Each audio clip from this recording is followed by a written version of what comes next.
Peterborough. 14% of people here are on out-of-work benefits, slightly higher than the national average. The amount they get is about to be squeezed. When the welfare state started just after the war, we spent the equivalent of about £11 billion on welfare. Today, the budget has gone up. It's £200 billion a year. So who gets the most in benefit payments? I would say the unemployed. Pensioners, they don't get a lot, do they, Anne? I don't think. No. I think probably that category at the moment. People on low incomes? Yes. This is how the budget is spent. People who are sick or disabled get £31 billion. Families with children, £37 billion. People on low income, which includes tax credits and housing benefit, £42 billion. Pensioners, £85 billion, by far the largest. And the unemployed?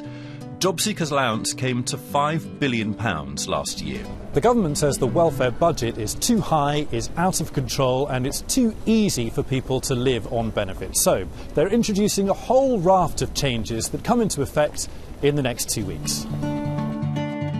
Guiding us through the labyrinth, benefits expert Lee Healy.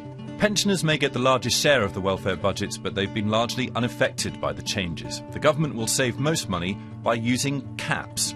Job seekers' allowance, maternity pay, child tax credit, working tax credit, income support and others. Instead of inflation, they'll all go up by 1% a year for 3 years. This cap will affect millions of benefit claimants, from job seekers to lone parents and families with children. As prices rise and inflation goes up, you can imagine that people on low incomes will technically be squeezed through this cap. And there's another cap. The total amount a household can claim will be capped at £26,000 a year, the average wage. The government estimate that around 56,000 families will be affected by the benefit cap in the first year. This will especially affect families with children and families with higher housing costs like rent.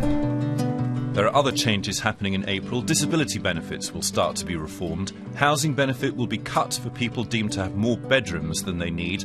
The budget for council tax benefit will be cut by 10%. On their own, each change may not seem huge. Taken together, it's the biggest reform of the welfare state in 60 years. I think the government are hoping that the sum of all these cuts will push people towards work, so that people don't become less more reliant on benefits, and actually they see work as the best option for them. That may be the ultimate test, whether more people in the end move from benefits to work.